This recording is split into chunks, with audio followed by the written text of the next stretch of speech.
তুমি যে একটু আগে ওই ভ্যানিলা আইসক্রিমটা খেয়ে দে ওখানে এরকম লুকিয়ে আছো, এটা কি মানে? আইসক্রিমটা কে এনে দিয়েছে?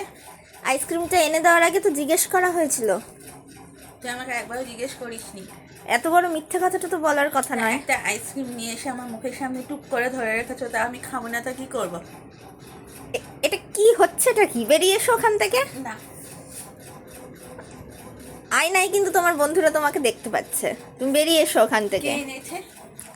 আশ্চর্য কথা, আমি তো তোমাকে বললাম যে তুমি খাবে কি খাবে না। আকিমটা কে এনেছে? আকিমটা আমি এনেছি। আকিমটা তুমি এনেছো, তাই আমি খেয়ে নিয়েছি টুক করে। আকিমটা তো তুমি রেখে দিতে পারতে খাবে না বলে। তো ওটাই লোভ হচ্ছিল আমার খুব, তাই জন্য আমি টুক করে খেয়ে নিয়েছি। তো খেয়ে দে ওখানে লুকিয়ে থাকবে।